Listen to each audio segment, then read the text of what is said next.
जय श्री राम, जय बागेश्वर धाम, जय गुरु कृपा। आज हम वाल्मीकि रामायण के किष्किंधा कांड के 34वें सर्ग को हिंदी में पढ़ेंगे। जय राम रमणम समनम भवताप भयाकुल पाहि जनम अब देश सुरेश रमेश विभो शरणागत मांगत पाहि प्रभो। जय राम रमणम समनम। जय श्री राम। 34वां सर्ग हिंदी में। लक्ष्मण बेरोक टोक भीतर घुसाए थे उन पुरुष शिरोमणि को क्रोध से भरा देख सुग्रीव की सारी इंद्रियां व्यथित हो उठी। दशरथ पुत्र लक्ष्मण रोष पूर्वक लंबी सांस खींच रहे थे और तेज से प्रज्वलित से जान पड़ते थे। अपने भाई के कष्ट से उनके मन में बड़ा संताप था। उन्हें सामने आया देख वानर श्रेष्ठ सुग्रीव सुवर्ण का सिंहासन छोड़कर कूद पड़े, मानो देवराज इंद्र का भली भांति सजाया हुआ महान ध्वज आकाश से पृथ्वी पर उतर आया हो। सुग्रीव के उतरते ही रूमा आदि स्त्रियां भी उनके पीछे उस सिंहासन से उतरकर खड़ी हो गईं, जैसे आकाश में पूर्ण चंद्रमा का उदय होने पर तारों के समुदाय भी उदित हो गए हों। श्रीमान सुग्रीव के नेत्र मत से लाल हो रहे थे। वे टहलते हुए लक्ष्मण के पास आए और हाथ जोड़कर खड़े हो गए। लक्ष्मण वहाँ महान कल्प वृक्ष के समान स्थित थे। सुग्रीव के साथ उनकी पत्नी रूमा भी थीं। वे स्त्रियों के बीच में खड़े होकर तारिकाओं से घिरे हुए चंद्रमा की भांति शोभा पाते थे। उन्हें देखकर लक्ष्मण ने क्रोधपूर्वक कहा, वानर राज धैर्यवान कुलीन दयालु जितेंद्रिय और सत्यवादी राजा का ही संसार में आदर होता है। जो राजा अधर्म में स्थित होकर उपकारी मित्रों के सामने की हुई अपनी प्रतिज्ञा को झूठी कर देता है, उससे बढ़कर अत्यंत क्रूर कौन होगा। अश्वदान की प्रतिज्ञा करके उसकी पूर्ति न करने पर अश्वानर्त नामक पाप होता है। यह पाप बन जाने पर मनुष्य 100 अश्वों की हत्या के पाप का भागी होता है। इसी प्रकार गोदान विषयक प्रतिज्ञा को मिथ्या कर देने पर सहस्त्र गौओं के वध का पाप लगता है, तथा किसी पुरुष के समक्ष उसका कार्य पूर्ण कर देने की प्रतिज्ञा करके जो उसकी पूर्ति नहीं करता है, वह पुरुष आत्मघात और 100 जन वध के पाप का भागी होता है। वानर राज जो पहले मित्रों के द्वारा अपना कार्य सिद्ध करके बदले में उन मित्रों का कोई उपकार नहीं करता है, वह कृतघ्न एवं सब प्राणियों के लिए बद्ध है। कपिराज, किसी कृतघ्न को देखकर कुपित हुए ब्रह्मा जी ने सब लोगों के लिए आदरणीय यह एक श्लोक कहा है, इसे सुनो। गो हत्यारे, शराबी, चोर और व्रत भंग करने वाले पुरुष के लिए सत्पुरुषों ने प्रायश्चित का विधान किया है, किंतु कृतघ्न के उद्धार का कोई उपाय नहीं है। वानर तुम अनार, कृतघ्न और मिथ्यावादी हो, क्योंकि श्री रामचंद्र जी की सहायता से तुमने पहले अपना काम तो बना लिया, किंतु जब उनके लिए सहायता करने का अवसर आया तब तुम कुछ नहीं करते। वानर, तुम्हारा मनोरथ सिद्ध हो चुका है, अतः अब तुम्हें प्रत्युपकार की इच्छा से श्री राम की पत्नी सीता की खोज के लिए प्रयत्न करना चाहिए, परंतु तुम्हारी दशा यह है कि अपनी प्रतिज्ञा को झूठी करके ग्राम्य भोगों में आसक्त हो रहे हो। श्री रामचंद्र जी यही नहीं जानते हैं कि तुम मेढक की सी बोली बोलने वाले सर्प हो। महाभाग श्री रामचंद्र जी परम महात्मा तथा दया से द्रवित हो जाने वाले हैं, अतएव उन्होंने तुम जैसे पापी और दुरात्मा को भी वानरों के राज्य पर बिठा दिया है। यदि तुम महात्मा श्री रघुनाथ जी के किए हुए उपकार को नहीं समझोगे तो शीघ्र ही उनके तीखे बाणों से मारे जाकर बाली का दर्शन करोगे।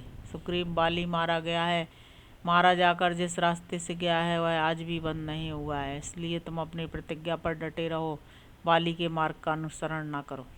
इक्ष्वाकु वंश शिरोमणि श्री रामचंद्र जी के धनुष से छूटे हुए उन वज्रतुल्य बाणों की ओर निश्चय ही तुम्हारी दृष्टि नहीं जा रही है, इसलिए तुम ग्राम में सुख का सेवन कर रहे हो और उसी में सुख मानकर श्री रामचंद्र जी के कार्य का मन से भी विचार नहीं करते। इस प्रकार श्री वाल्मीकि निर्मित आर्ष रामायण आदि काव्य के किष्किंधा कांड में 34वां सर्ग पूरा हुआ। अब हम 35वां सर्ग हिंदी में पढ़ेंगे। सुमित्रा कुमार लक्ष्मण अपने तेज के कारण प्रज्वलित से हो रहे थे। जब उपयुक्त बात कह चुके तब चंद्रमुखी तारा उनसे बोली, कुमार लक्ष्मण, आपको सुग्रीव से ऐसी बात नहीं कहनी चाहिए। ये वानरों के राजा हैं, अतः इनके प्रति कठोर वचन बोलना उचित नहीं है। विशेषतः आप जैसे सुहृद के मुख से तो ये कदापि कटु वचन सुनने के अधिकारी नहीं हैं। वीर कपिराज सुग्रीव न कृतघ्न है, न सठ है, न क्रूर है, न सत्यवादी हैं और न कुटिली हैं। वीर लक्ष्मण, श्री रामचंद्र जी ने इनका जो उपकार किया है वह युद्ध में दूसरों के लिए दुष्कर है, इसे इन वीर कपिराज ने कभी भुलाया नहीं है। शत्रुओं को संताप देने वाले सुमित्रा नंदन श्री रामचंद्र जी के कृपा प्रसाद से ही सुग्रीव ने वानरों के अच्छे राज्य को, यश को, रूमा को तथा मुझको भी प्राप्त किया है। पहले इन्होंने बड़ा दुख उठाया है, अब इस उत्तम सुख को पाकर इसमें ऐसे रम गए कि इन्हें प्राप्त हुए समय का ज्ञान ही नहीं रहा।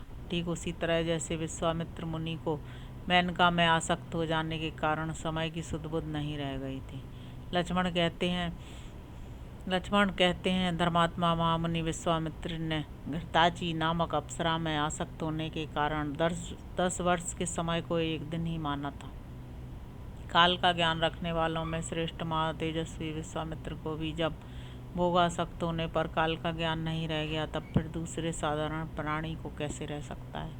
कुमार लक्ष्मण आहार, निद्रा और मैथुन आदि जो देह के धर्म है उनमें स्थित हुए सुग्रीव पहले तो चिरकाल तक दुख भोगने के कारण थके मादे एवं खिन्न थे। अब भगवान श्री राम की कृपा से इन्हें जो काम भोग प्राप्त हुए हैं उनसे अभी तक इनकी तृप्ति नहीं हुई। अतः परम कृपालु श्री रघुनाथ जी को यहाँ इनका अपराध क्षमा करना चाहिए। तात लक्ष्मण, आपको यथार्थ बात जाने बिना साधारण मनुष्य की भांति सहसा क्रोध के अधीन नहीं होना चाहिए। पुरुष प्रवर आप जैसे सत्वगुण संपन्न पुरुष विचार किए बिना ही सहसा रोष के वशीभूत नहीं होते हैं। धर्मज्ञ, मैं एकाग्र हृदय से सुग्रीव के लिए आपसे कृपा की याचना करती हूँ। आप क्रोध से उत्पन्न हुए इस महान क्षोभ का परित्याग कीजिए। मेरा तो ऐसा विश्वास है कि सुग्रीव श्री रामचंद्र जी का प्रिय करने के लिए रूमा का, मेरा, कुमार अंगद का तथा धन धान और पशुओं सहित संपूर्ण राज्य का भी परित्याग कर सकते हैं। सुग्रीव उस अधम राक्षस का वध करके श्री राम को सीता से उसी तरह मिलाएंगे जैसे चंद्रमा का रोहिणी के साथ संयोग हुआ हो।